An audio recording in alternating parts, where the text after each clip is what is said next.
ගෘහ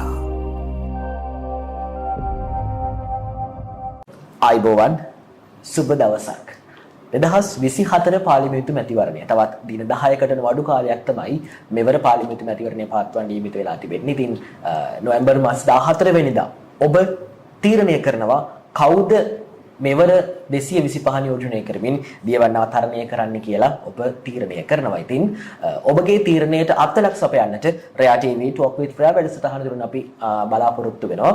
අපි මේ වැඩසටහනෙන් බලාපොරොත්තු වෙන්නේ මාතර දිස්ත්‍රික්කයේ නියෝජනය කරමින් ඔබ පාර්ලිමේන්තුව යවන්න ඕනේ කවුද කියන එක ඔබට තීරණය කරන්නට අත්ලක් සපයන්නට අපි අද අපි වැඩසටහනට ආරාධනා කරා ජාතික ජන බලවේගයේ මාතර දිස්ත්‍රික් අපේක්ෂක ඉංජිනේරු අර්කම් ඉල්යාස් සහෝදරයාට අපි ආයිබෝවන් කියලා ඔබව අපි වැඩසටහනට පිළිගන්නවා. අපි මුලින් වැඩසටහන පටන් ගමු සහෝදරයා කවුද අර්කම් ඉල්යාස් කියන්නේ? අර්කම් ඉල්යාස් කියන්නේ සාමාන්‍ය පවුලක ඉපදලා නිදහස් අධ්‍යාපනයෙන් ඉදිරියට ආපු පුද්ගලයෙක්. මම මගේ පවුල් පසුබිම ගැන කිව්වොත් මට සහෝදරවරු දෙන්නෙක් ඉන්නවා, සහෝදරයෙක් ඉන්නවා. පියා ජීවිතුන් අතර නැහැ. අම්මා ඉන්නවා, ගෘහණියක්. ඒ වගේම මම හිතන්නේ මගේ පාසල් ජීවිතය අපි පටන් ගත්තේ මාතර කොටියගොඩ ඉල්මා විද්‍යාලේ. ඒකම මගේ A levels එක උසස් පෙළ මම මාතර රාහුල විද්‍යාලයෙන් අදාරලා මම මොරටුව විශ්වවිද්‍යාලයට ඉංජිනේරු පීඨයට තේරීපත් වුණා.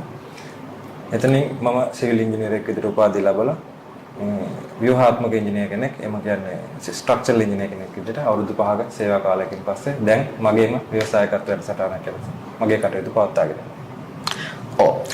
පහුගිය ජනාධිපතිවරණයේදී කියන්නේ 2024 සැප්තැම්බර් 21 තිබුණු ජනාධිපතිවරණයේදී අපේ රටේ වෙනසක් නැත්නම් සිස්ටම් චේන්ජ් එකක් කරන්න මේ යං ජෙනරේෂන් එක නැත්නම් මේ අපේ પરම්පරාව තමයි අර්ගම් කටයුතු කරේ. එතකොට මේ තිබුණු මැතිවරණ ජයග්‍රහණය ගැන ලක්ෂ 4 තිබුණු ඡන්ද පදනම 142ක් දක්වා වැඩි කරගන්න සමත් වෙනවා ජාතික ජන බලවේගය. එතකොට ඔබ තරුණෙක් විදිහට කොහොමද මේ මැතිවරණ ප්‍රතිඵලය දකින්නේ? මේ කියන්නේ යං ජෙනරේෂන් එකේ නැගී සිටීම ඔබ කොහොමද අර්ගම් දකින්නේ? මම හිතනවා දැන් හොඳ ප්‍රවණතාවයක් තියෙනවා අපේ තරුණ ප්‍රජාව දේශපාලනය ගැන උනන්දු වෙලා තියෙනවා. දේශපාලනය නැතුව අපිට ඉදිරියක් නැහැ, අනාගතයක් නැහැ කියන අපේ මේ ඒක වටහාගෙන තියෙනවා. මම හිතන්නේ ඒකෙන් තමයි අපිට හොඳ දේශපාලන ගමනක් ආරම්භ කරන්න පුළුවන් වුණේ. දැන් ඇත්තටම අපිට තිබ්බ 76 වසරක පාලනයක් තිබුණා. ඒ පාලනයෙන් අපිට ගොඩාක් ප්‍රශ්න ඇති වුණා. ඇත්තටම තරුණ විදිහට අපේ ගොඩාක් හීන බොඳ වෙලාම ගියා. හීන වෙලාම ගියා. ඉතින් මම හිතන්නේ අපිට ගොඩාක් හීන තිබුණානේ. අපි පාසල් ජීවිතය ඉවරනකොට එහෙම නැත්නම් අපේ විශ්වවිද්‍යාල ජීවිතය ඉවරනකොට අපි ගොඩක් හීන පස්සේ තමයි ගියේ. අපිට තිබුණා ගෙදරක් ගන්න, එහෙම නැත්නම් ඉඩමක් අරගන්න, නැත්නම් අපිට යාන වාහනයක් ගන්න, එහෙමත් නැත්නම් හොඳ පෞල් ජීවිතයක් ගත කරන්න අපිට ගොඩක් ආසාවල් තිබුණා, හීන තිබුණා. ඒත් ඇත්තටම ඒ ඔක්කොම බොඳ වෙලා ගිය තත්ත්වයක් තමයි වුණේ. මගේම යහළුවෙලියන් බොහෝ පිරිසක් බහුතරයක් දැන් ලංකාව අතහැරලා යන තත්ත්වෙටම මේ පාලනය විසින් අපිව යොමු කරා. ඉතින් මම හිතන්නේ දැන් ඒකත් එක්ක අපේ තරුණ තරුණිය නැගිටලා ඉන්නවා. මේක වෙනස් කරන්න අපි හැමෝම එකතු වෙන්න ඕනේ කියන මතයට අපි දැන් ඇවිල්ලා ඉන්නවා. ඉතින් මේක හොඳ ප්‍රවණතාවයක්. දේශපාලනය ගැන දැන් හැම තරුණ තරුණියෙක්ම උනන්දුයි. ඉතින් මම හිතන්නේ මේක අපිට දිගටම පවත්වාගෙන යන්න පුළුවන් වුණොත් අපේ රට ඊටාම හොඳ අනාගතයක් තියෙන රටක් බවට පත් කරගන්න පුළුවන් වෙයි. අනිවාර්යෙන්ම අපි හැමදේම කරන්නේ අපේ රට ඉදිරියට ගෙනියන්න. අපේ රටේ ජීවත් වෙන අවස්ථාවක් ලැබෙනවා නම් අපි අපේ රටේ තිබෙන මේ සම්පත් ටික භාවිතා කරලා කොහොමද රට ඉස්සරහට ගෙනියන්නේ කියන කාරණාවත් එක්ක තමයි අපේ රටේ අනාගත තීරණය වෙන්නේ. ඉතින් මෙතනින් එහාට පාර්ලිමේන්තුවට යන සියලුම දෙනාට අපේ රට දියුණු කරන්න කොහොමද තියෙන වැඩ පිළිවෙල කියන කාරණයක් එක්ක අපි ටොක් විත් රෑ වැඩසටහන මේ විදිහට අරගෙන යනවා. අර්ක ඔබ මාතර රාහුල විද්‍යාලයේ මමත් මාතර රාහුල විද්‍යාලයේ. එතකොට මගේ මාධ්‍ය ජීවිතයට වගේ මගේ හැම දෙයකම මට පිටුවහලුනේ මගේ පාසල. ඔබටත් එහෙමයි. කොහොමද අපේ රාහුල මෑණියන්ගෙන් ඔබට ලැබුණු පන්නරය ඉදිරි ගමනට? මම හිතන්නේ මගේ ජීවිතය වෙනස් කරමු සම්දිස්ථානයේ තමයි මම රාහුල විද්‍යාලයට ඇතුල් වීම. එතනින් තමයි මම මේ සමාජෙත් එක්ක ගොඩක් ගැටෙන්න ගත්තේ. විවිධ ස්තරවල පුද්ගලයන් ගැන අපේ සමාජය කොහොමද අපි මේ වැඩ කටයුතු කරගෙන යන්න ඕන කියලා. ඒ වගේම මගේ අධ්‍යාපනයට හොඳම පිටුවහල ලබා දුන්නේ මගේ රාහුල විද්‍යාලය. ඉතින් මම හිතන්නේ ඒක තමයි මගේ මේ වෘත්තීය ජීවිතේට මගේ දේශපාලන ජීවිතේට ආරම්භය හම්බ වෙච්ච ස්ථානයේ විදිහට මම රාහුල විද්‍යාලය සලකනවා. ඔබ ඉංජිනේරුවෙක් අර්ක. එතකොට ඔබ ඉංජිනේරුවෙක් විදිහට මේ නව්‍ය තාක්ෂණය කොහොමද රටේ සංවර්ධනයට දායක කරගන්න ඕනේ කියලා ඔබ හිතන්නේ කොහොමද? ඇත්තටම කිව්වොත් අපි ලංකාව වශයෙන් දැනට ගොඩාක් පිටිපස්සෙන් ඉන්නේ.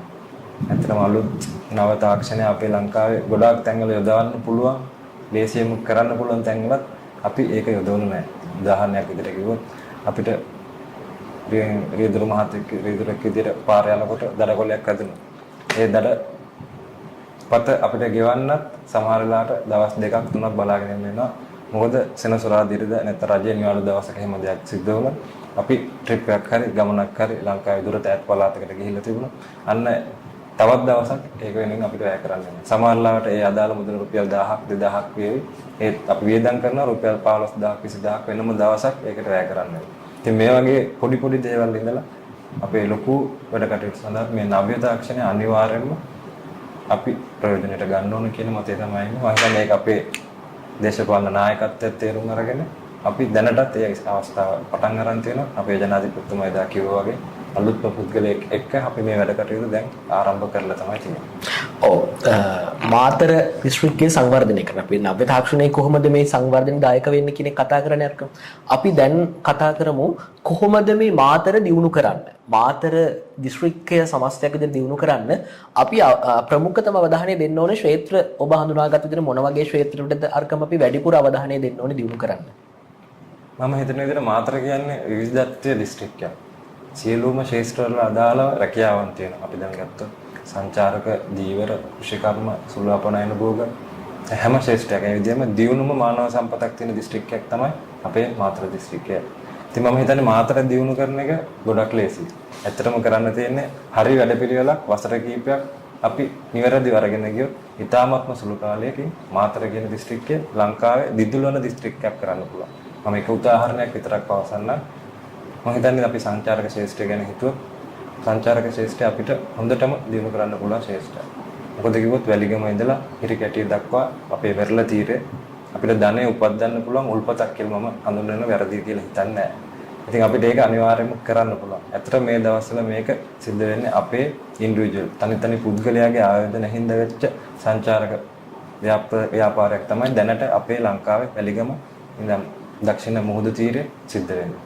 මම හිතනවා මේකට අපේ රජයේ මැදිහත්වීමකින් හොඳ ආයෝජන කලාපයක් හොඳ සංචාරක කලාපයක් විදිහට ආයෝජන අපි ඉන්ට්‍රොඩියුස් කරොත් හඳුන්වා දුන්නොත් අපිට පුළුවන් මේ එතනින් විතරක් පමණක් මාතර දිස්ත්‍රික්කය දිනු කරන්න. මොකද කිව්වොත් අපිට වැලිගම ඉඳන් හිරිකැටිය දක්වා ඒ වගේම නිල්වලා ගංගා තීරයේ දිගේ දෙනියාය අපේ සිංහරාජ වැසි වනාන්තරය දක්වා තු ප්‍රදේශය හරියට අපිට හරි සැලසුමක් ඇතුළු දිනු කරොත් මේ සංචාරක ශාස්ත්‍රය විතරක්ම ඇති. ඒ වගේම දීවර ශාස්ත්‍රය, කෘෂිකර්මාන්ත ශාස්ත්‍රය ගැන ගොඩාක් කතා කරන්න පුළුවන්. මේ හැම එකක්ම අපිට දිනු කරන්න පුළුවන්. ඒ වගේම මම හිතනවා අපේ හොඳ මානව සම්පතක් ඉන්න, හොඳ බුද්ධියක් තියෙන මිනිස්සු මාතරේ ඉන්නවා. ඉතින් ඒක අපිට වෙනම විදියකට ප්‍රයෝජනට ගන්න පුළුවන්. අපිට මම හිතන්නේ තොරතුරු තාක්ෂණයේ පැත්තෙන්, අලුත් R&D එක පැත්තෙන්, කියන්නේ research and development පැත්තෙන් අපිට මේ පැතිවලට අවධානය යොමු කරන්න පුළුවන් නම් මාතර විතරක් නෙමෙයි මේක මුළු ලංකාවටම ප්‍රයෝජනවත් දෙයක් කියලා හිතනවා. ඔව් අර්කමිල්ල සහෝදරය කිව්ව විදිහට රට දියුණු කරන්න අපි මොනවද ගන්න ඕන ක්‍රියාමාර්ග සමස්තයක් විදිහට මාතර දිස්ත්‍රික්කයේ දියුණු කරන්න අපි අර්කමිල්ල සහෝදරයා යෝජනා කරන ක්‍රමවේද භාවිතා කරන්නේ කොහොමද කියන එක අර්කමිල්ල සහෝදරයා කිව්වා. මට තවත් පොඩි ප්‍රශ්නයක් තියෙනවා. විරකියාව කියන කාරණාව මේ වෙන විට මාතර විතරක් නෙවෙයි සමස්ත රටක් විදිහටම රටේම පැතිරලා තිබෙන කාරණාවක්. දැන් විශ්වවිද්‍යාලයකින් අවුට් වෙන නැත්නම් ඉවත් වෙන කෙනෙක් පවා රජයේ රැකියාවක් හොයන මට්ටමට අදපත් වෙලා තියෙනවා. මොකද රජයේ රැකියාව සේෆ්. ඒ කියන්නේ මේ ස්ථාවරව ඉන්න පුළුවන් කාරණාවත් එක තමයි වුන් එක හොයන්නේ. එතකොට අපි රජයේ රැකියාවකට යන කෙනෙක්ව පෞද්ගලික අංශයේ කර්මාන්තයකට නැත්නම් ඔවුන්ගේම ව්‍යාපාරයකට අපි යොමු කරගන්න මේ නව අදහස් එකතු කරගන්න ඕනේ. කොහොමද ඔබ ඒ කාරණේ දකින්නේ තරුණෙක් විදිහට? මම හිතන්නේ මේක දෙපැත්තක් තියෙනවා. අපේ මේ විරකියාවට මූලිකම හේතුනේ ගොඩක් වෙලාවට අවිධිමත් ව්‍යාපෘති. එහෙම නැත්නම් අපිට ලංකාවේ තියෙන ජොබ් ඔපචුනිටිස් වලට අදාළව මේ ඒ ඉල්ලුම නැති වෙච්ච එක. මම හිතන්නේ ඒක ලොකුම හේතුවක් වුණා. ඒ වගේම මම හිතනවා අපි තරුණ තරුණියන් වශයෙන් පොඩි අවධානමක් අරගෙන එළියට ඇවිල්ලා අපේ ව්‍යාපාරයක් හරි පෞද්ගලික අංශයෙන් අපි ඉදිරියට යන්න පුළුවන් නම් ඒක හොඳ අවස්ථාවක් හම්බ වෙනවා. අසීමිතව තමන්ගේ දියුණුව ලබා ගන්න පුළුවන්. නැත්නම් රජයේ රැකියාව හොඳ නැහැ කියන එක නෙවෙයි රජයේ රැකියාවත් ඕන හැම එකටම අපි අවස්ථාව ලබා දුන්නොත් සමාජලාට පෞද්ගලික අංශයෙන් ඊටත් වඩා වැඩි දියුණුවක් ඉතාමත්ම කෙටි කාලයකින් ලබා ගන්න පුළුවන්. ඉතින් ඒකට පොඩි අවධානමක් ලබා ගැනීම ඉතින් තරුණ තරුණියන් වශයෙන් අපි වැරදි නෑ කියලා මම හිතනවා. තවත් හොඳ උත්තරයක් අපිට හම්බුණා. තවත් ප්‍රශ්නයක් තියෙනවා එහා සමගාමී යන ප්‍රශ්නයක් අරක. ලංකාවේ මේ දින අධ්‍යාපන රටාව තුලින් අපිට යම්කිසි කියන්නේ හිතන්න පුළුවන් මිනිස්සෙක් බිහි කරගන්න තියෙන ප්‍රමාණය හරි අඩුයි කියලා කතාවක් තිබෙනවා සහ මේ විද්‍යාත්මක ඔප්පුවරගෙන තිබෙනවා. එතකොට නව්‍ය අධ්‍යාපන ක්‍රමවේදයක් හඳුන්වලා දෙනවා නම් ඔබ හිතන විදිහට ලංකාව වගේ රටකට මොන වගේ අධ්‍යාපන ක්‍රමවේදයක් හොඳ වෙයිද ඉදිරි ගමන කියන්නේ අපේ රට දියුණු තත්ත්වයට අරගෙන යන්න නම්? දියුණු රටවල් වල අපි දැකලා තියෙනවා මෙන්න මේ වගේ අධ්‍යාපන ක්‍රම තමයි තියෙන්නේ කියලා. මම හිතන්නේ ක්‍රියාකාරකම් බේස් කරගෙන ක්‍රියාකාරකම් සම්බන්ධ කරගෙන ඇත්ත ලංකාවේ ලෝකේ තියෙන ඇත්ත මේ ව්‍යාපාර හරි මොකක් හරි කර්මාන්ත හරි බේස් කරගෙන ඊට අදාළව අපේ අධ්‍යාපන කටයුතු අරගෙන ගියොත් මම හිතන්නේ එතනින් හොඳ දියුණුවක් අපිට ලබා ගන්න පුළුවන් වෙයි. ඒක මේ වගේ වෙනසක් සිද්ධ වෙන්න ඕන කියලා මම බලාපොරොත්තු වෙනවා. තවත් ප්‍රශ්නයක් තිබෙනවා. වර්තමානයේ තුල മന്ത്രി පාර්ලිමේන්තු മന്ത്രിවරුන්ට දැඩි වරප්‍රසාද ලබා දීලා තිබුණේ පහුගිය කාලවකවානුව පුරාවටම. එතකොට මිනිස් ජනතාව අතර මතවාදයක් ආවා මේ മന്ത്രിවරුන්ට වරප්‍රසාද වැඩි කප්පාදු කරන්න ඕනේ. ඔය වගේ කාරණාවක් සමාජගත වෙලා තිබුණා.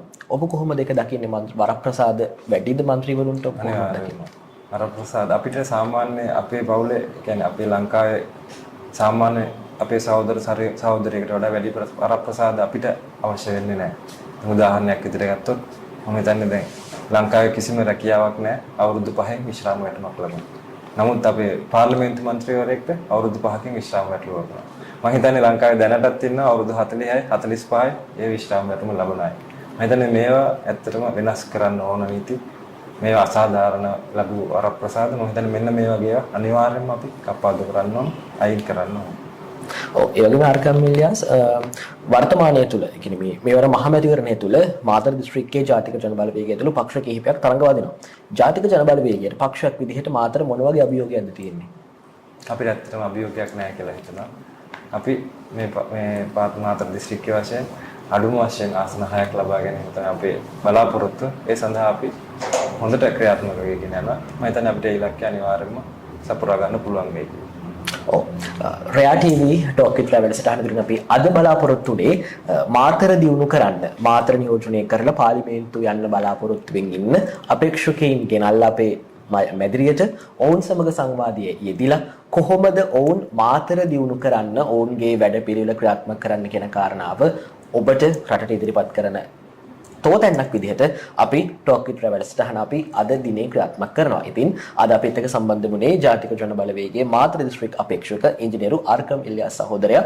අපි බොහොමත්ම ස්තුතිවන්ත වෙනවා මේ කාර්යබහුල කාලවකවානුවක මේ කාල සීමාවක තව දින 10යි මැතිවරණයට තිබෙන්නේ 10කටත් අඩු කාලයක් තිබෙන්නේ. ඉතින් ඒ වගේ කාලවකවානුවක අපිත් එක්ක එකතු වෙලා අපිත් එක්ක ඔබේ අදහස් වටින අදහස් තරුණ අදහස් අපිත් එක්ක බෙදා ගැනීම සම්බන්ධව ඉංජිනේරු ආර්කම් ඉලියාස් සහෝදරයට අපි බොහොමත්ම ස්තුතිවන්ත වෙනවා. සහ ඔබට අපි සුබ ප්‍රාර්ථනා කරනවා මාතර දිස්ත්‍රික්කයේ ඔබ පාර්ලිමේන්තුව යවන 7න් එකක් ආර්කම් ඉලියාස් සහෝදරයට ලබා ගන්නට හැකියාව ශක්තිය ලැබෙන්න කියලා රෙයා TV අපි හදවතින් ප්‍රාර්ථනා කරනවා. ඒ වගේමයි රැඳී සිටින අපිත් එක්ක අපි දිගටම පාර්ලිමේන්තුව නියෝජනය කරමින් ඔබේ හඬ පාර්ලිමේන්තුවට මාට ගෙනියන්න පුළුවන් නියෝජිතයන් සමග සාකච්ඡා කරලා ඔබට තිබෙන ප්‍රශ්න උන් තුල කතා කරන්න අපි බලාපොරොත්තු වෙනවා. රැඳී සිටින දිගටම රෙයා TV සමගින් තවත් මෙවැනි වැඩසටහනකින් අපි ඉදිරියේදී හමු වෙමු.